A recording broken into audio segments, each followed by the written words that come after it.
Okay, so I hope the screen is visible.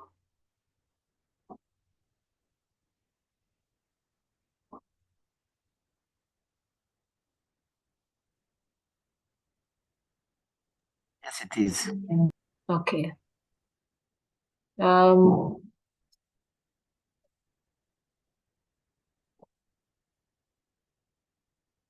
Okay. So we are aware of the module ICT Strategy and Policy Planning. It's one of the it's one of I think it's one of the modules that really defines the purpose for why this program was created, ICT Architecture, Policy and Planning, why it was created, and the change in perspective of what ICT is right now within an organizational setting. And I don't know how many other, apart from research methods, I don't know which other modules you've encountered so far in the program itself, those that are unique to ICT architecture. We have done acquisition. Okay. ICT acquisition. Okay, so that one can give you a little bit of a hint, yes. Now, normally this ICT strategy, ICT management, these are usually the first modules that are taught, because they really give a perspective of what your program is meant to be. Now, one of the most important things to note is that we see there's a change in business perspective now on what organizations consider ICT is meant to be within an organization. We can see it, we have even new professionals coming up. I have a niece who is now into digital marketing. We are now doing online learning, which wasn't so before 2020. We now have things like AI coming into fields of education, into marketing and healthcare, and even other areas. All because business, the way the world is changing, and therefore also what ICT is being viewed as.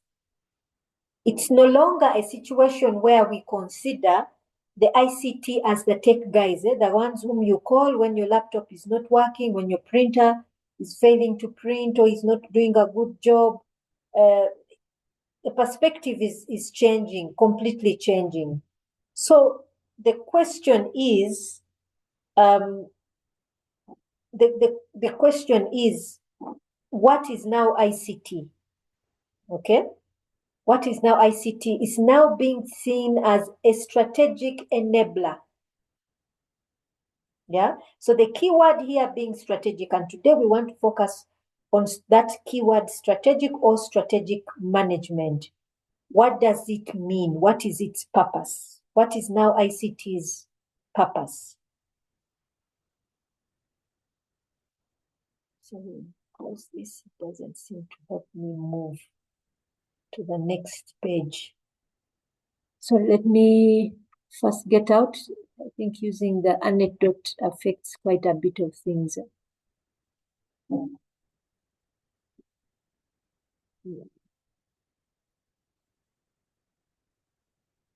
Give me a minute here, please.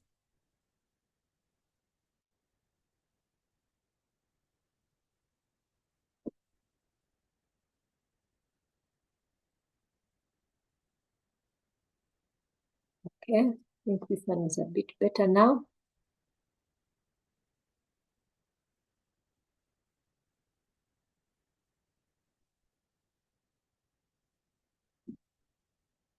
Okay, so what is the objective of this course? We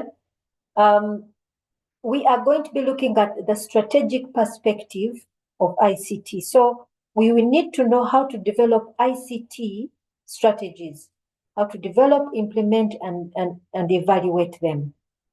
Strategies go together with policy because policy essentially implements or will operationalize your ICT strategy. So we will need to develop policies as well.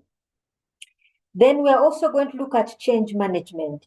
Strategies, development of strategies implies a change in the way things are being done across the board, yeah, throughout an organization. The way things are being done, things are going to change. So people must be helped to manage that change in order to achieve our objectives. So we're also going to see how to develop change management plans. Then we also are going to look at the best practice methods and matrices to improve existing strategies and policies. So these are the 4 things we want to look at. So what are we expected to come out with this, the learning outcomes? We want to understand that ICT, the change it is bringing in today within an organization. How is ICT changing the face of business?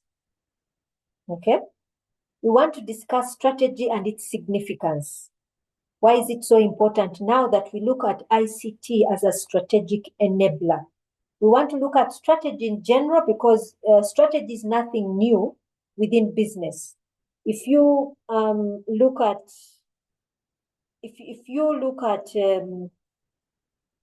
at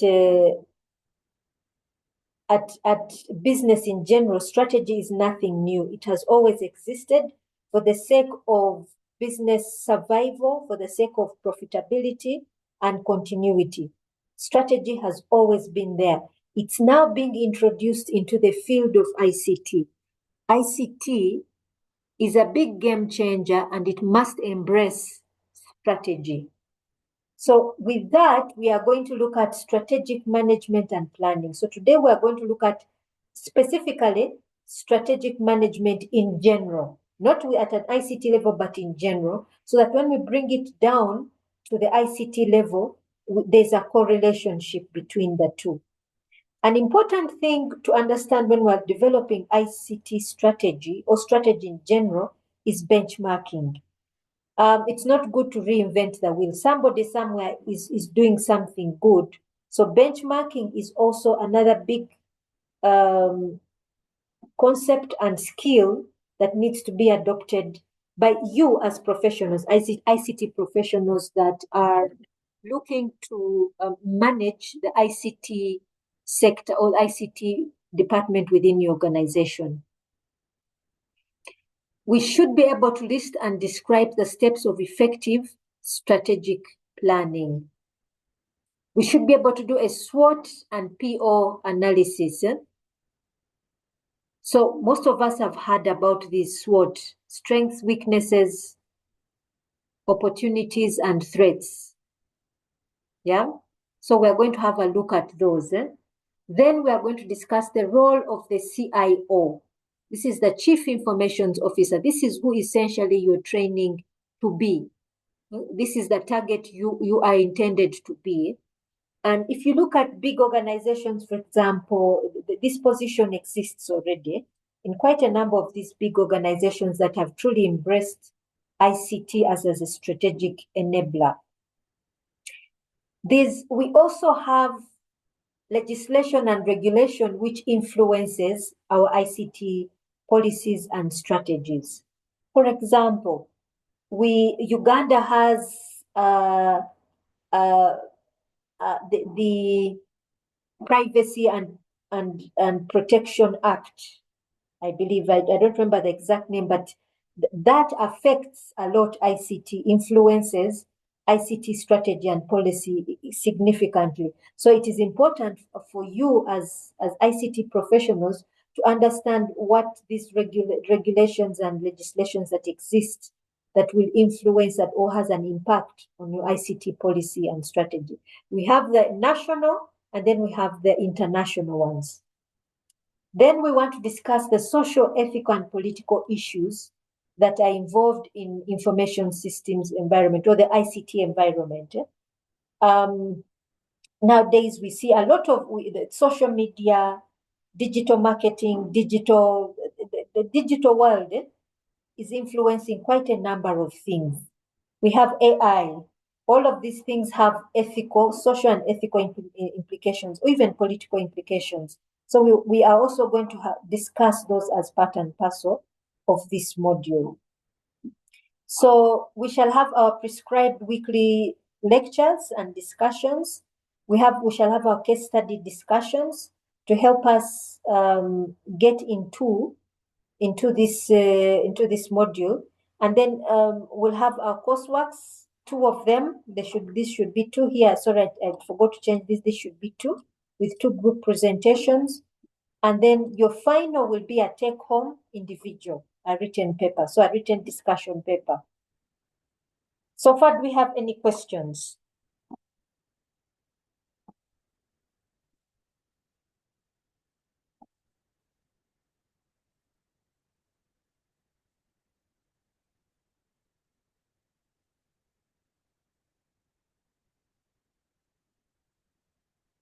Do you have any question? Am I clear? Yes, Doctor, you're clear. Very clear. Okay, so let's move on.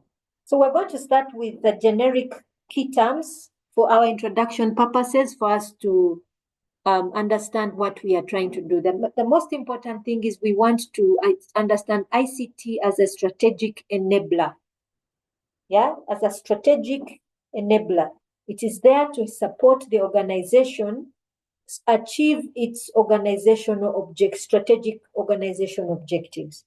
So we first want to understand what information or what ICT is. We already know what it is, but we want to understand it from a strategic point of view. We already know ICT provides us with access to information or even to disseminate information. What are the components of ICT? Let's start with the first, people. People are the most important part of ICT. If you look within your organization, it's made up of individuals. And these individuals are responsible for supplying and accessing data or information. So you have an individual who is either supplying you with information, or you have an individual who wishes to access this information. These individuals are meant to use this information to make decisions, or they are trying to complete certain processes using this information, either to start a process, to help complete the process, whatever it is. So you have the people element who are part of ICT. 2, you have the information, which information is being supplied by individuals. So this is an output of any ICT system.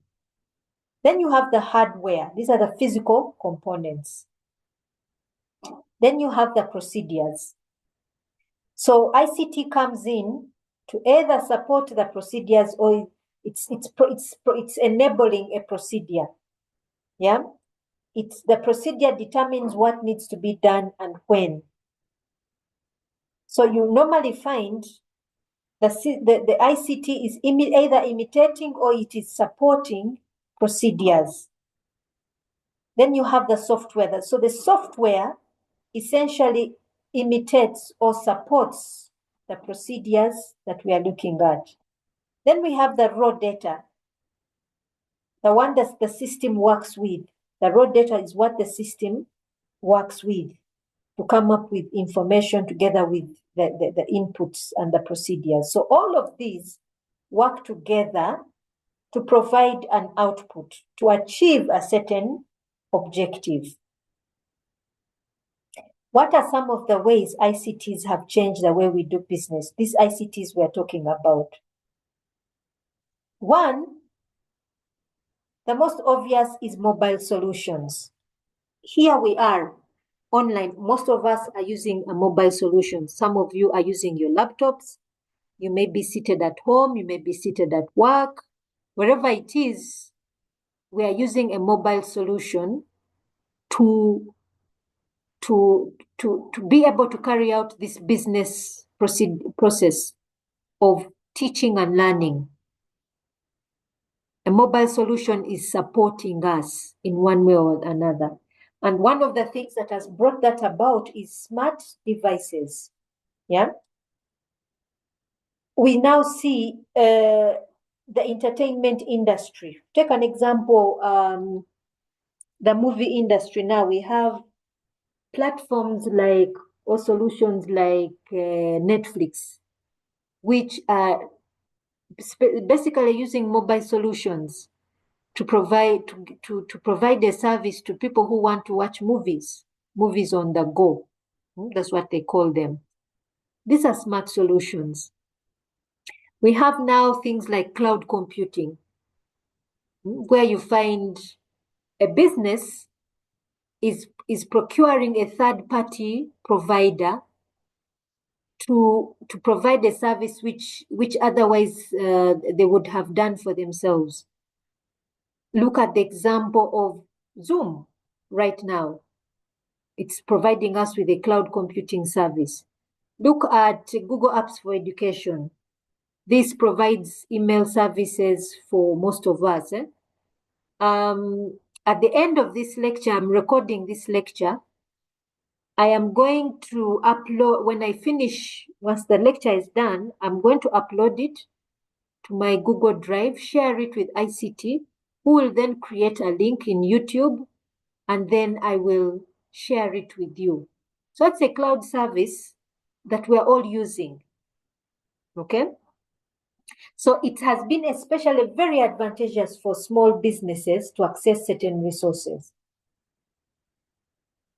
I'll just give you the history of Umu. When Umu was going to start using Google Apps for Education, it had happened when I had just been appointed as head ICT, and the ICT at that time, Umu was hosting its own email services. So at a certain point, the system crashed and we were off. Our email services were down for more than 2 weeks, if I can recall. And I remember that then systems design, the systems administrator was giving me the budget for us to get back online. And I remember thinking, there's no way I'm going to go. I said, anyway, I'm going to be open-minded. I got the budget. Then I got the budget for going for Google Apps for Education, and I presented management, and management automatically picked Google Apps for Education. It was going to cost us nothing for us to have our services migrated to Google Apps. Now, of course, because this Google Apps for Education, it's free of charge, but for a lot of small businesses, Google Apps for Businesses has also been very, very advantageous, where you literally, a small business that has very little need for an IT professional, an IT techie guy, that becomes the way to go. So the cloud computing services really come in. It really supports in cost sharing. Yeah. And it also helps to level the playing field for big corporations, which may be able to have a big ICT department, a big ICT control centers, and so on and so forth. So these are just some of the few that have come up.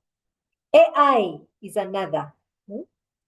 Artificial intelligence is another, especially in the digital marketing sector, or in e-commerce and so on and so forth. AI has really also been a game changer for businesses. Connectivity between workmates and customers.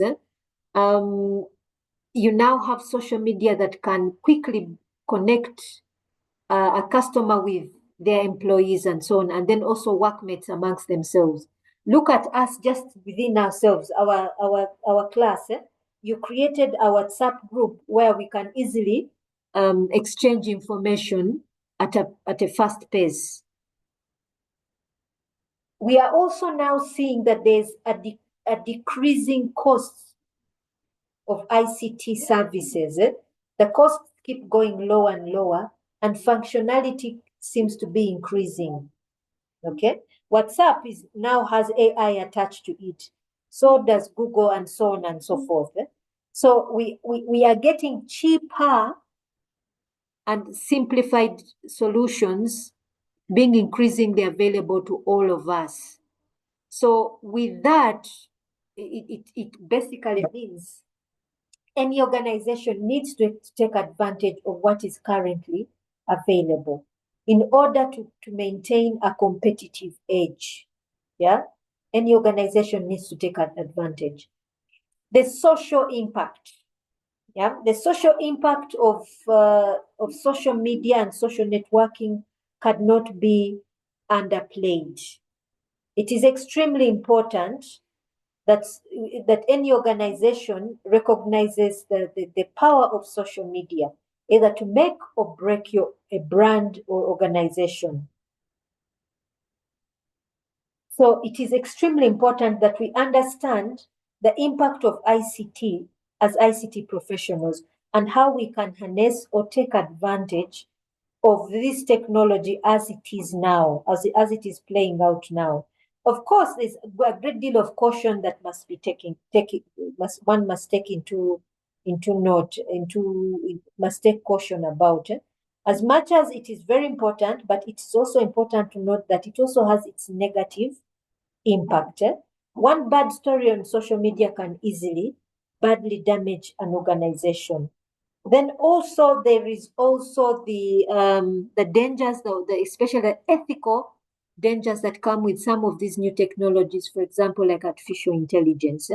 So it's also important to take note of all those, and see that these technologies are being used responsibly. Now we've moved from ICT. Before we move further, do we have any question on ICT in general before we move to the next concept?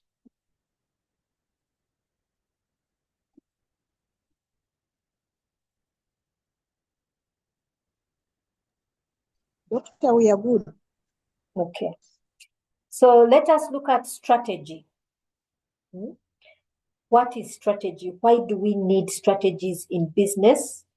And how can we ensure our organization develop good strategies? So here we're looking at strategy in general, not at the ICT level, in general. Why is it that we first look at business strategy in general? Because ICT strategy emerges from the business strategy. The organization you're working for should have its own strategies for ICT to develop its strategy. It must emerge. ICT strategy must emerge from the overall organizational strategy. So let's first understand what strategy or strategic management / planning is. So what is strategic management? Yeah.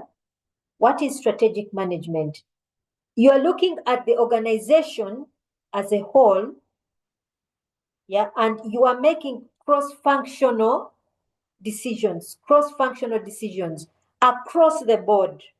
If we look at an organization in its whole, any generic organization, let's say the most generic organization, it has the sales and marketing, it has accounts, it has operations or production, yeah, across the board. Now each unit should be working to feed the other. Sales and marketing should feed production and in turn that should also feed accounting. Accounting should feed both.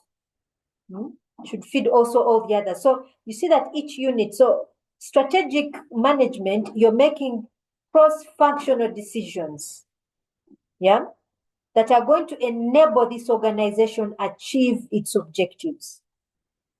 So the organization has overall objectives that it wants to achieve.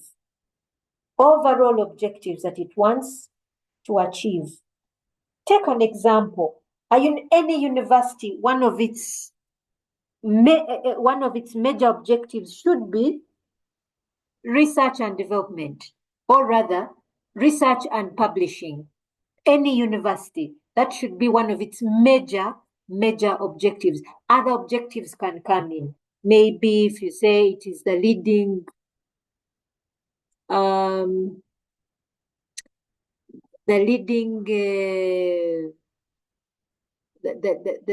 one that the leading national and international university in teaching and learning.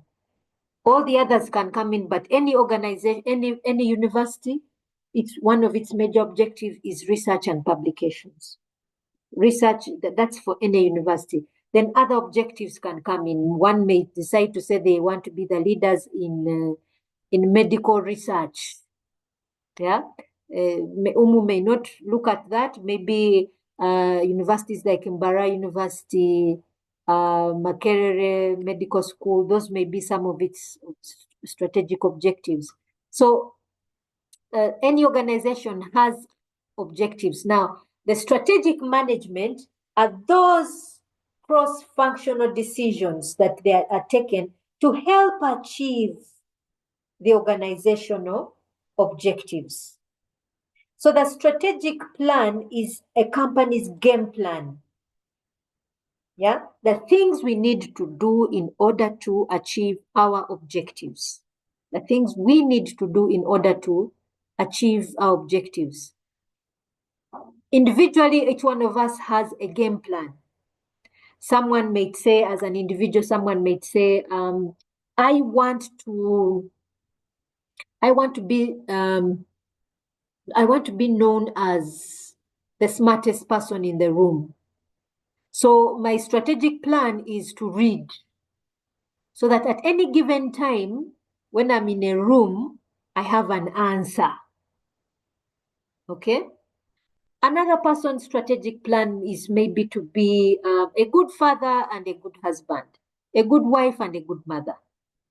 So, so that individual will say, my objective is then, my game plan then is to connect with people who I admire as good fathers and husbands, maybe look to my elders who have done it before me, go for counseling.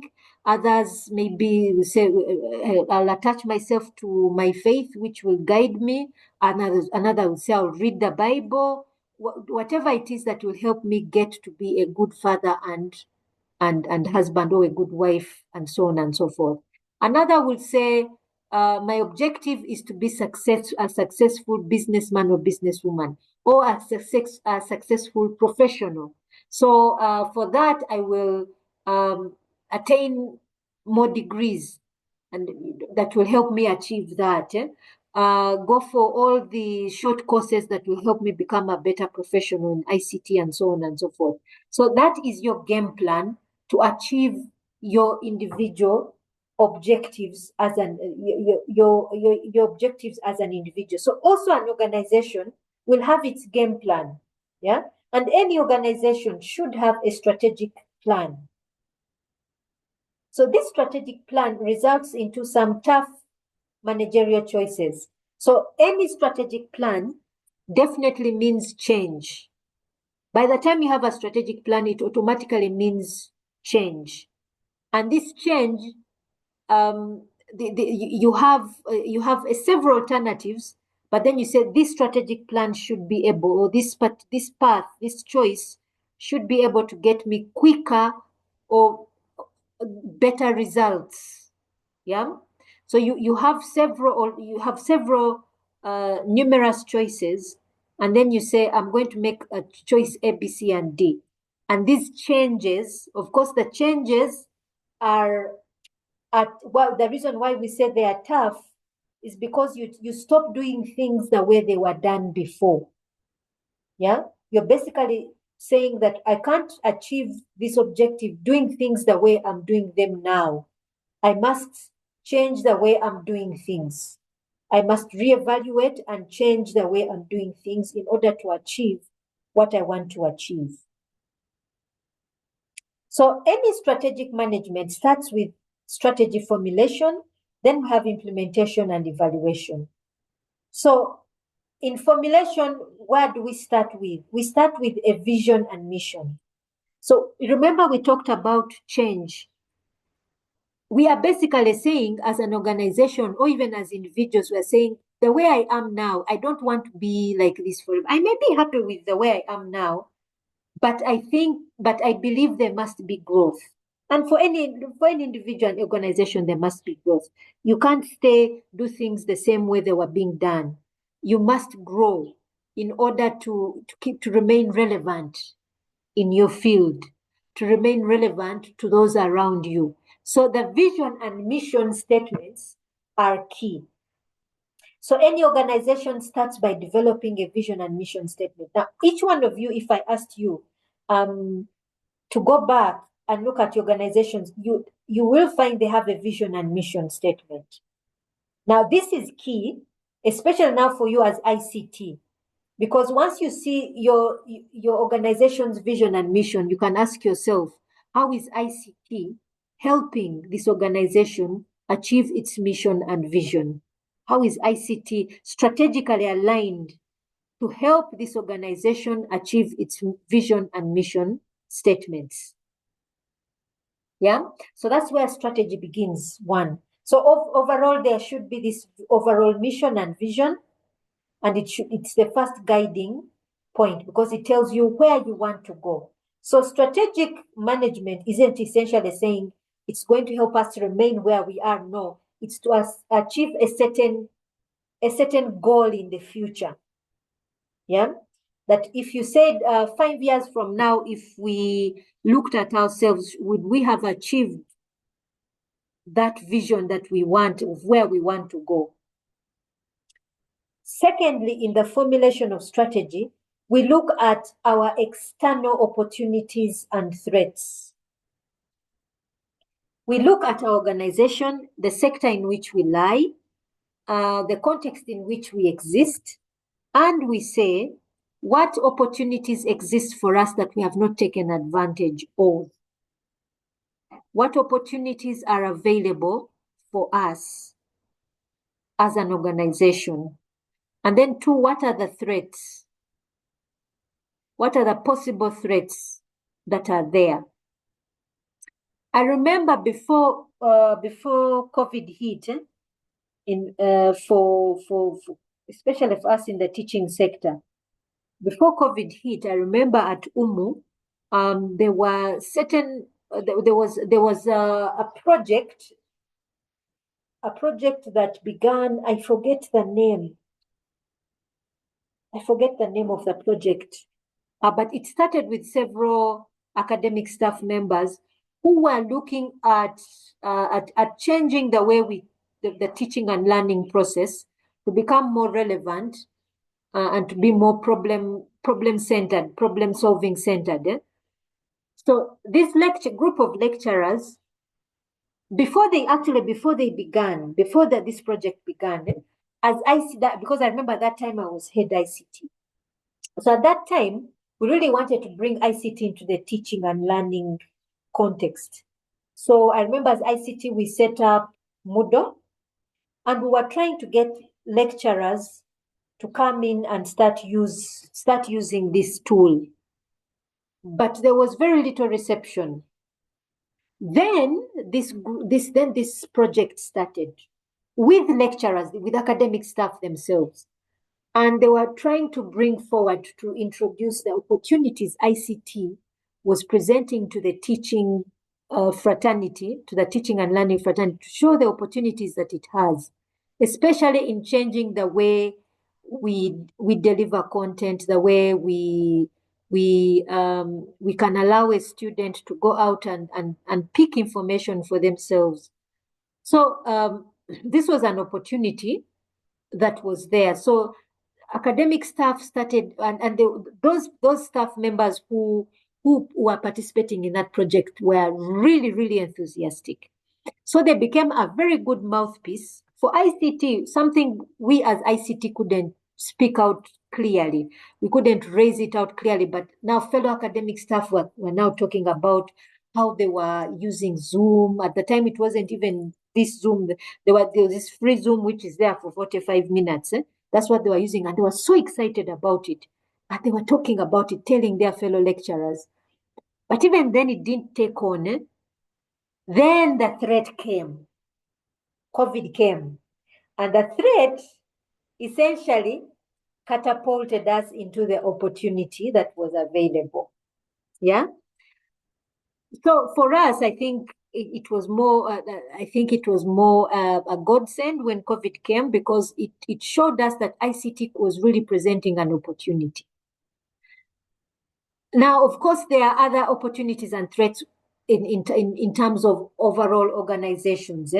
We can bring this down to ICT, but if we look at any organization, it has opportunities and threats, and it can take advantage of any opportunity. Now, take for example, as a university, overall may say, you know what, have we taken advantage? Really taken advantage of the East African community. When we advertise, we are really focusing more on the local. We are focusing on, we go to Catholic parishes and so on and so forth, but have we really taken advantage of the East African community? Have we gone and advertised ourselves, for example, in Kenya, in Rwanda, and so on and so forth? Really taken advantage that we are seeing ourselves getting more of the international community. What about beyond the East African community? Something like that. And how can we take advantage of that? Now, I'm speaking, of course, on the academic side, because this is the business I know. But each one of you can think also within your organization. So in developing strategy, an organization is looking for opportunities that are available and threats that are the threats that exist that may threaten the existence or the survival of your organization. So that's another thing. So why are we identifying this? Because we want to identify strategies that will take advantage of these opportunities and protect us from the threats. Yeah, that's the point of it. Then we look at internal side. In the internal side, we look at our strengths and weaknesses. What truly our strength is? Maybe our strengths could be in our staff members, or the staff members could be the weakness itself. It could be, the strength could be in terms of size of the organization, the age, how long have we existed, and so it could, for any organization, it depends. It really depends on what it is. So let's say if I was again to go back to the academic side, the strengths of Makerere University completely differ from the strengths of Uganda Matters University. Okay? Those two, the Makerere, with its history, its size, its research capabilities, the fact that it is a public institution, all those are strengths. Umu, on the other hand, also has other strengths. Its size alone is also a strength, can be considered as a strength. The image it has out there. Its religious affiliation connected to the Catholic Church. That also is a strength. Then you have the weaknesses and so on and so forth. So why again do we identify these? It is from these that we also develop our strategies to harness our strength and also to overcome our weaknesses so that we can achieve our overall objectives. Then from this we develop our long-term objectives. What with who we are, what do we want to change about ourselves in terms of our vision and mission statements? What is it that we would like to achieve? Yeah. Then we generate our alternative or our strategic objectives or our alternative strategies to help us achieve our long-term objectives. Yeah, we can develop several strategies, and then from there we select particular strategies to pursue. Yeah, We can say you generate several strategies, then you select particular strategies that you want to pursue in order to achieve your vision and mission statements. Do we have any questions so far?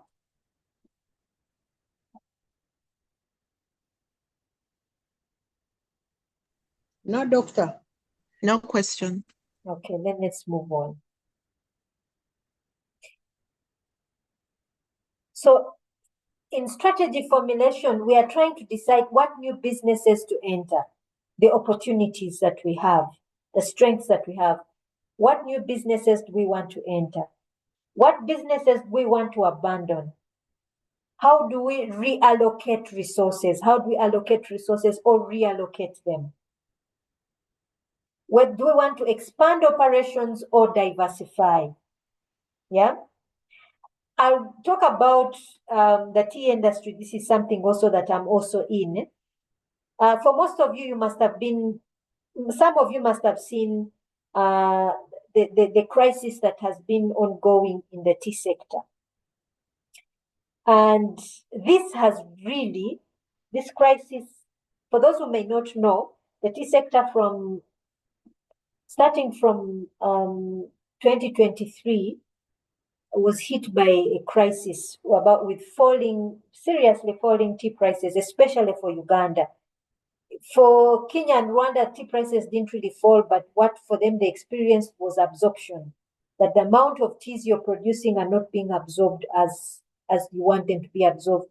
Then for Uganda, the tea prices really plummeted to $0.50. Whereas, just to give you a perspective, Rwanda has an average price of about $3. Kenya has an average price of about $2, while Uganda was going to $0.50, 50 cents on the world market. So, because of that, the tea sector had really had to come in and say, what do we do? How do factories survive? Some factories closed and are even closed up to this day. There were some factories which had decided to expand, and now is not a time to expand. And really now you see factories are deciding to reduce. Diversification has been another. Can we produce other types of teas other than the traditional black teas that we see?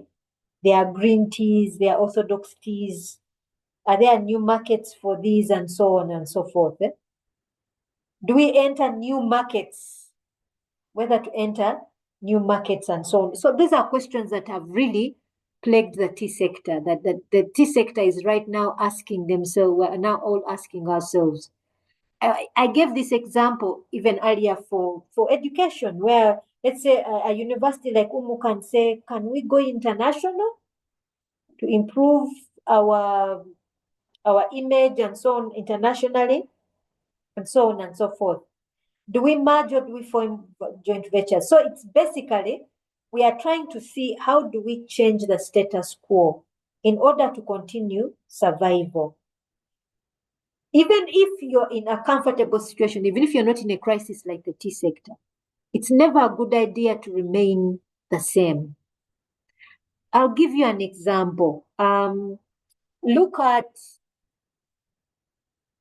something as simple as bookstores. Okay. In Kampala, I've spent long. I'm not a Kampala person now.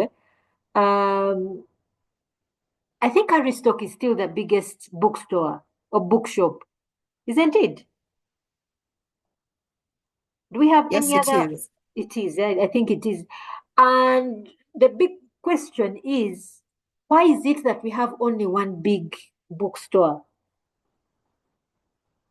Why is it we don't have multiple?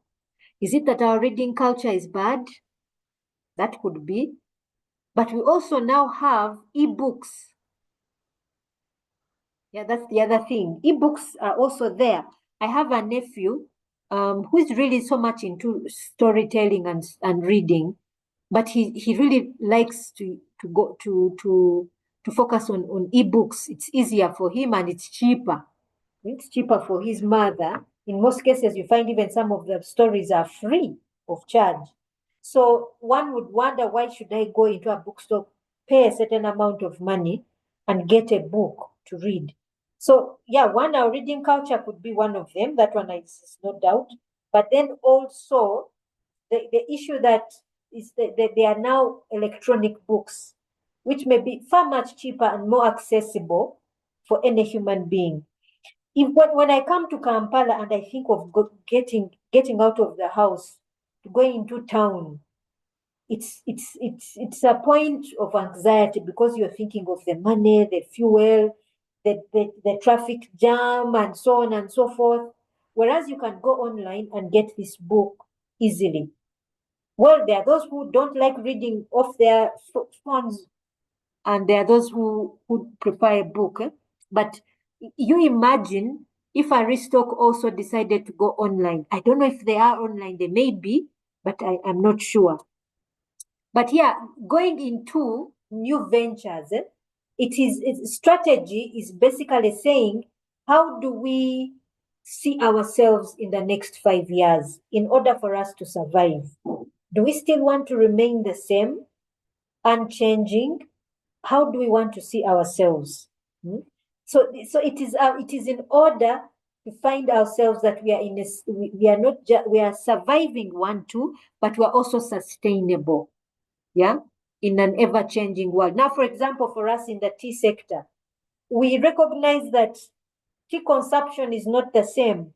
We now have other beverages that are more trending. For example, I remember one of our colleagues said, you want the young people in Kampala, you won't hear them say, oh, let's meet for a cup of tea. No, you say, let's meet for coffee. Yeah. So it's not trending to take tea. It's not a trending thing. Sitting down for coffee is more trending.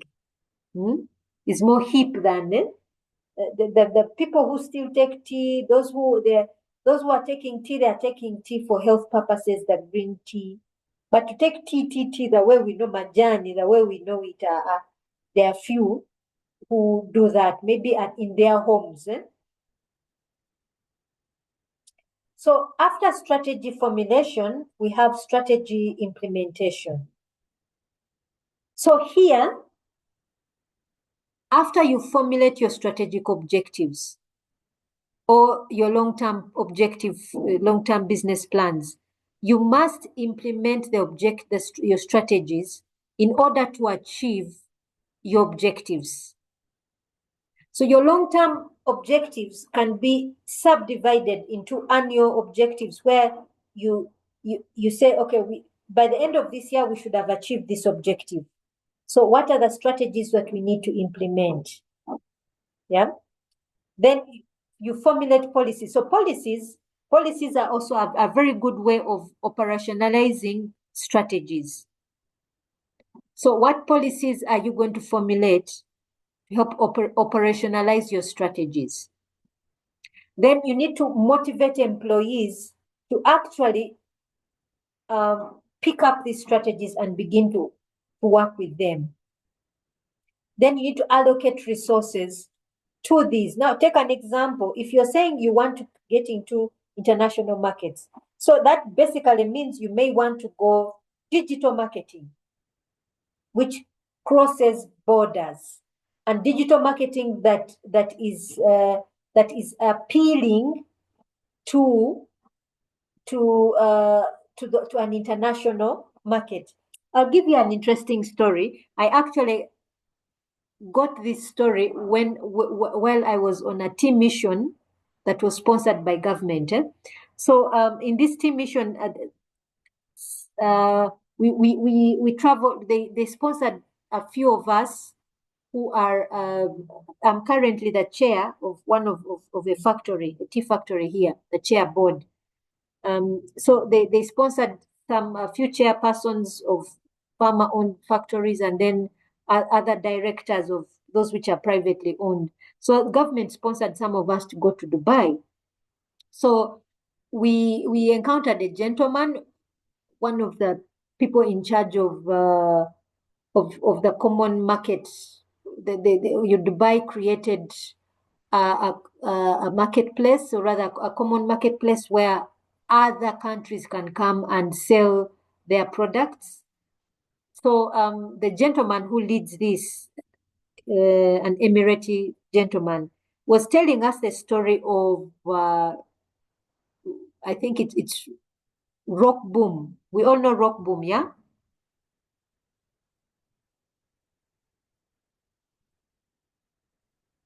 Hello?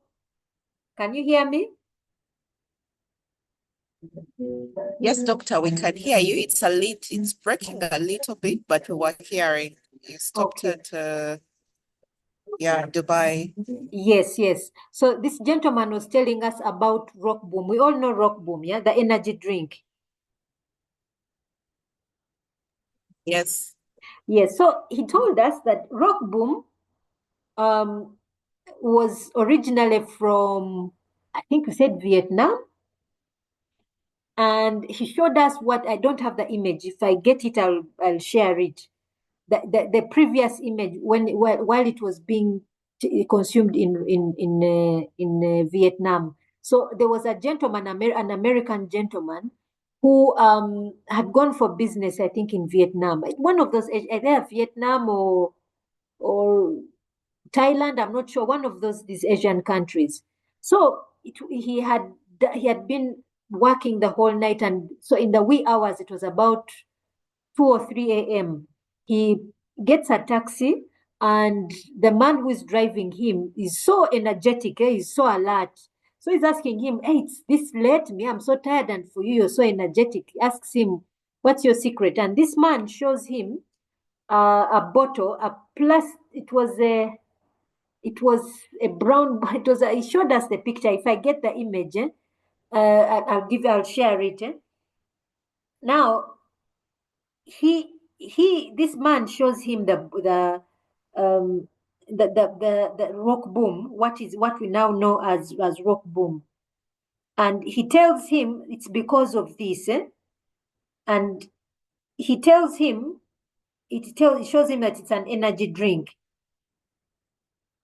Then when he looks at it, this man so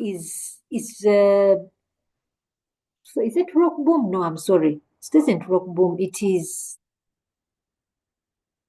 sorry, it's not rock boom. It's Red Bull. Sorry, I made mistake. It's Red Bull. Red Bull. Yeah, so it's Red Bull. Sorry, I'm mistaking.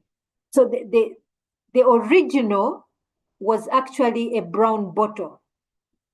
If I can get that image, if I can just get it, but it was only available to that local market. Now, when this gentleman sees it, he says, no, this thing can be improved, but for the international market.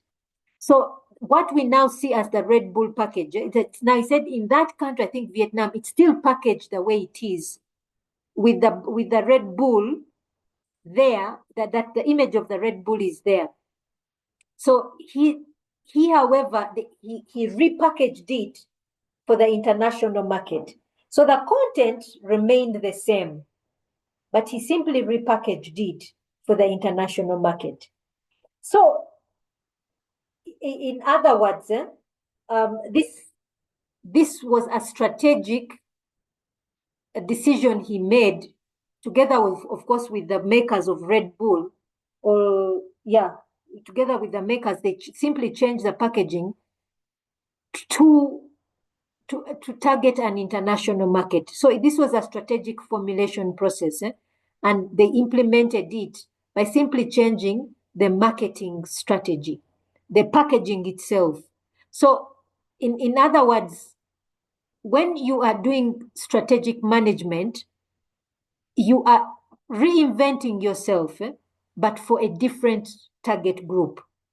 It could be, like I said, it could be in terms of market, it could be diversification, whatever it is, but that is that process of targeting something new. Okay, so this is what it means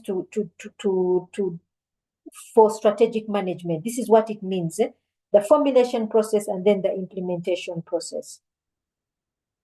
The last stage is evaluation. Now, you need to see if the strategies you came up with do actually are helping you achieve. So you can evaluate yourself annually. You may have a strategic plan for 5 years, but every year you evaluate to see if the current strategies are actually performing. They are bringing up something new. Let me see, I'm seeing some comments. Someone is bringing up yes, thank you. Sarah has brought out the original image of Red Bull in our chat. So you can just take a look at it. Thank you, Sarah, for that. So that should show you something that was originally meant for the local market now was changed for the international market. That and I'm sure if they are just to evaluate themselves and see where they've come from, I'm sure their sales have exploded. But however, we also see that we have competitive products on the market. Now you have Rock Boom and so on and so forth. So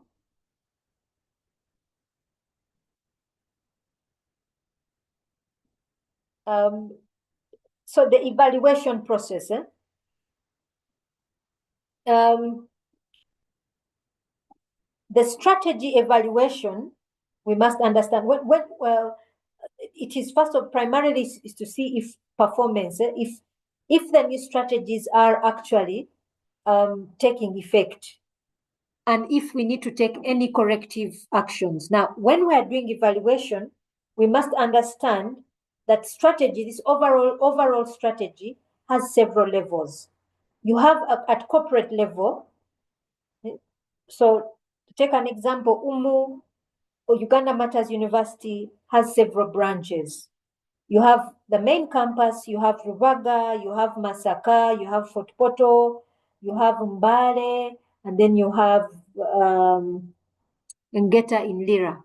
So you have several of them. And so those would be considered. You have the overall UMU, then you have the divisional. Yeah. Then you have the business unit, and then the functional unit. So at each level, the strategic the strategies that would have been implemented must be examined. That at each level, the strategies that have been formulated are actually being implemented and they're being carried out, and then to see their effect at each level. Yeah.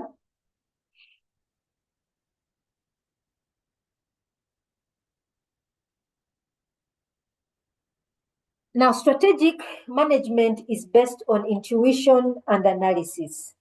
Yeah. So intuition is really a key point in strategic management. I will give you the example of Bill Gates and Microsoft. Bill Gates, if you hear that, I don't know how many of you have heard the story of Bill Gates, how he started Microsoft.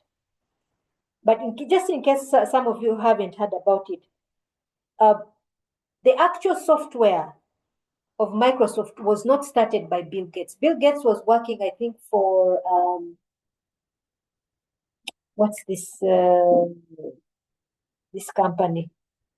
The name flies off my head. I forget. It's one of these. IBM. It was for IBM. He was a software developer. So actually, a colleague of his is the one who had started it.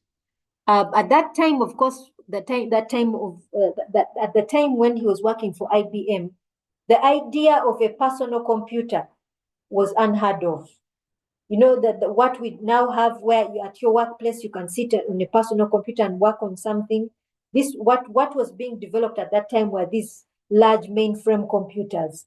So the idea of a personal computer was not well known. So an individual started it, then got tired, and then Bill Gates picked it up. Now, at his workplace, they kept finding him working on this thing, and he was not carrying out his duties, what he was supposed to be doing. This was seen like a personal project. So they kept finding him doing this work, and and his bosses got fed up, and they couldn't fire him just like that. They knew he could easily sue them. So they decided to so they were asking him, okay, what can they just let him go? So Bill Gates asked them that, okay, they asked him, how can they let him go and with the compensation? And then he told them, no, I don't want compensation, but I want you to agree that when this thing I'm working on takes off, you will not ask for anything. You will not ask for anything out of it. You will not ask for any percentage. And these guys actually wrote on a piece of paper signing saying they will not. And I understand to this day, Bill Gates still has that piece of paper. Imagine that was pure intuition. And look at how Microsoft blew out and what it's worth today. That is intuition. And so strategic management starts from intuition, where you know that there's an untapped area that is going to be important in the future. So that is one of the other one thing. Then the next is analysis. Yeah. So the analysis is when one looks at internally at themselves, looks at what is our external environment, our internal environment, and then you make a decision on what we are going to do. You see something that has not yet been tapped, and you say, we are going to go for this. And then analyze yourself, look critically at yourself, the organization itself. That's what strategic management is. Okay? What are the ways, what are the 4 ways? There are 4 specific areas strategy targets. One is cost leadership. One might say we want to reduce our cost of operations, or we want to reduce the cost of our product or services, whatever it is that we will compete based on cost. And this we see many times within any sector. Let's take an example. You could have gone to other universities other than UMU. There are definitely other universities that are cheaper than UMU. Definitely that is there. And those compete based on cost. Yeah, that's where cost leadership comes in. Public universities are definitely much cheaper than private universities. So that's where you see cost leadership comes in. Differentiation. So this is where an organization sets itself apart from others. So others may pride themselves on efficiency. Some may pride themselves based on quality. Whatever it is, you're marketing yourself, you're bringing out certain attributes about yourself as an organization that others don't have. Yeah. You're bringing those attributes out that others don't have. Focus. Some businesses may decide to focus on a particular product or service or a particular consumer group. Yeah. Fourth is alliances. This is where businesses seek certain strategic alliances within the industry. Yeah. So these are the 4 ways, generic ways, an organization can decide to stand out strategically or competing. This is one of the ways they can decide to compete. So here are just some key terms in strategic management. The first one we've talked about is vision. What do we want to become? Me, myself, who do I want to become? Or as an organization, who do I want to become? This is not who I am right now, but this is who I want to become. We can even talk about it at an individual level. I might say, Sheba, right now, at my age, I might say, this is who I am right now, but in the next 5 years, who do I want to be? Yeah. Although for me, at a personal level, this for me, I'd rather say, who do I want to be today? Because I don't know if tomorrow I'm going to be alive. But there are people who do make that kind of, they make personal vision statements. Who do I want to be in the next 5 years? For me, as Sheba, as a person of faith, I always tell myself, what if I die tomorrow? So I usually say, what can I do today so that if I die tomorrow, I'm okay going. I'm not worried about anything. So there's that question, who do we want to become? Yeah. So this is the first stage of strategic management. So your organization should have this vision. So here we have an example of Umu's vision statement. This could have changed, I don't know. Then we have the mission statement. Yeah. So this is an enduring statement of that distinguishes us from others. It distinguishes your business that are similar to yours. So for example, for it says to provide quality higher education. So every lecturer should know about the quality higher education. It should be ingrained in all of us. What does it mean to provide quality higher education? And then the ICT department can say, where can we come in to provide quality higher education? Training, research, and for the betterment of society guided by ethical values. Ethical values. You realize ethics is part and parcel of every single program.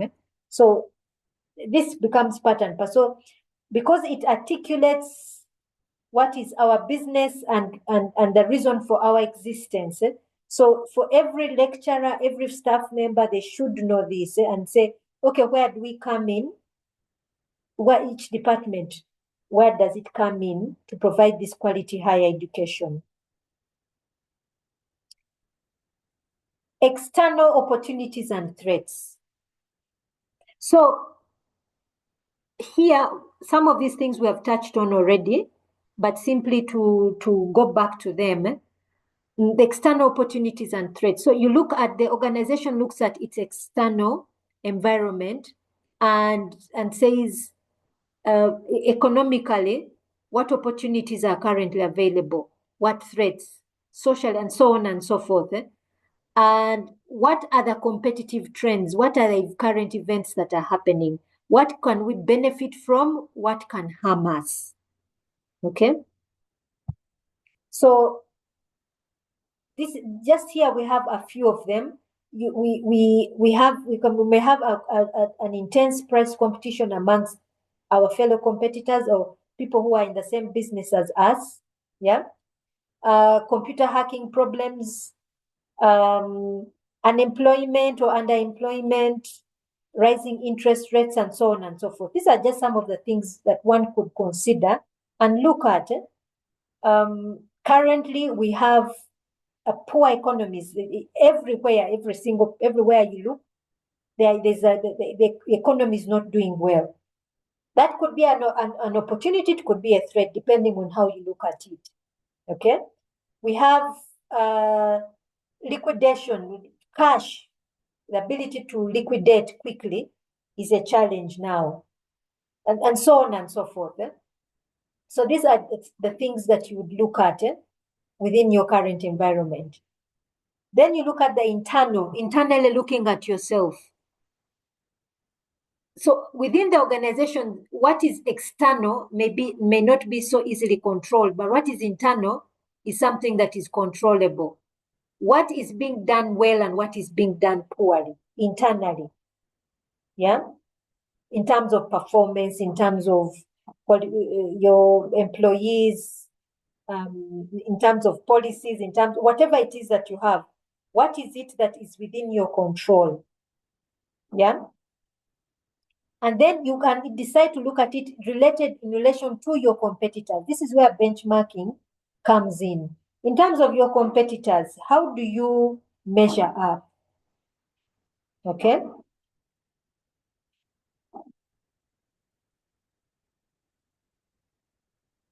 The next key term is strategies. Yeah, the means by which long-term objectives will be achieved. Those strategies that you're going to implement.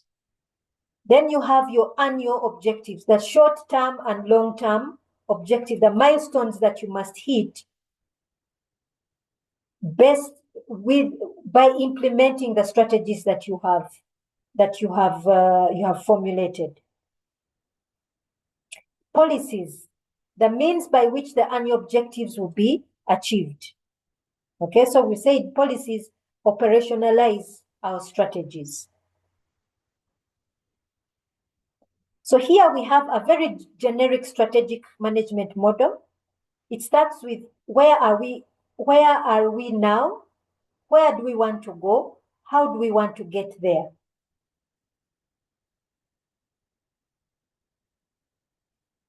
So here we have the step-by-step process of this comprehensive strategic model. It's basically it's simply giving a pictorial view of what we've been discussing.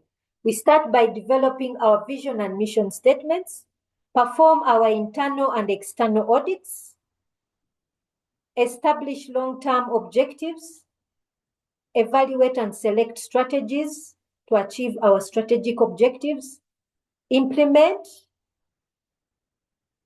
our strategies, and after implementation, evaluate.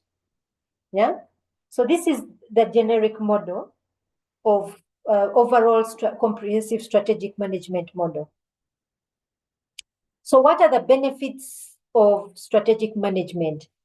Identification and prioritization. When you identify opportunities, prioritize and exploit those opportunities. Yeah. You have an objective view of management problems, especially when you evaluate yourselves internally, the internal evaluation where you see your strengths and weaknesses. It creates a framework for improved coordination and control of activities. So you know exactly what you're going to do and how you're going to do it. You also minimize effects of hostile conditions and changes. By especially examining the external environment, you are looking at what are the threats and saying, how do we ensure that we survive in our current situation? You effectively reallocate time and resources to those priority areas that will keep you surviving. Fewer resources and less time devoted to correcting mistakes because of strategic management. You have a framework for internal communication among personnel, because now you know exactly the organization knows exactly what it wants to achieve and is able to communicate it effectively. It involves a collaboration between internal and external stakeholders. When you are creating this strategic plan, it requires collaboration between external and internal stakeholders. External could be shareholders, it could be your suppliers, it could be your customers. Internal is within the organization, management, board, and so on and so forth. Okay. It also promotes stability. When do we not do strategic planning? When you have no time, no resources, and no commitment from leadership. Any leadership will make time and will find resources for strategic planning. Why? It's for purposes of survival. Yeah. Do not try strategic planning when you are in a crisis. Although I have seen it help a lot, I would really like to say here I'm not very, very sure about this because I saw the factory where I am a board chair.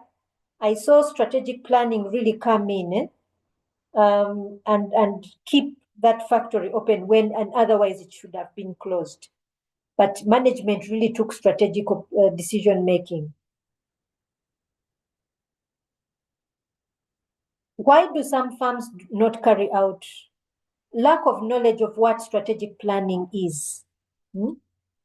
Also, when you have a poor reward structure, why? Because it's not business as usual. It's not the same thing as me coming and doing my duty for the day, but it is really thinking ahead to ensure that this company organization survives. When you are mostly focused on firefighting, when you think of it as a waste of time, when you think of it as too expensive, laziness, and so on and so forth. Yeah.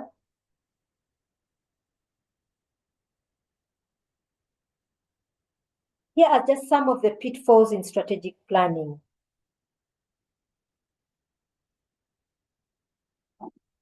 When you want to simply gain control over decisions and resources, this is not what strategic planning is meant for.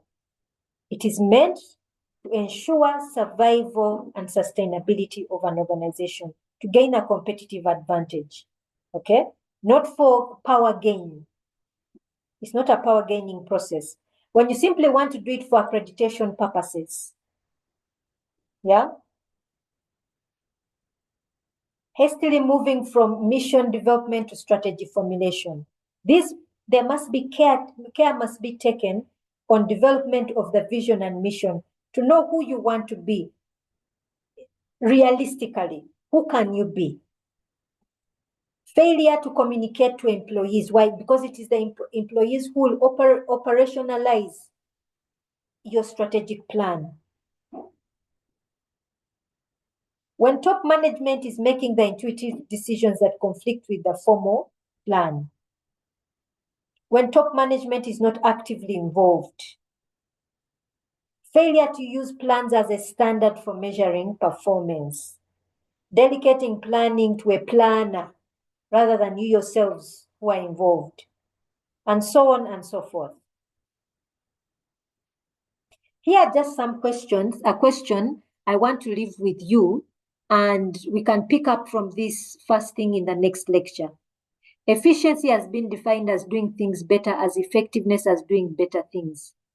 Describe how a strategic management can be used to improve both efficiency and effectiveness. Describe how. Okay, we can pick this up in our next lecture. Do we have any question or comment?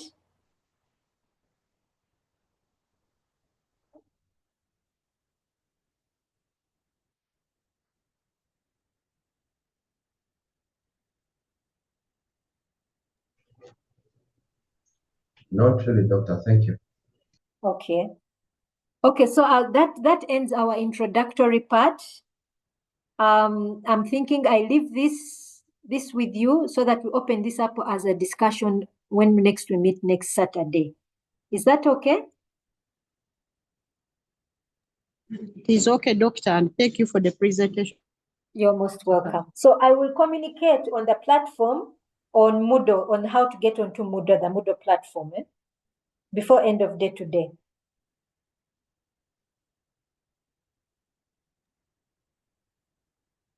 Is that okay?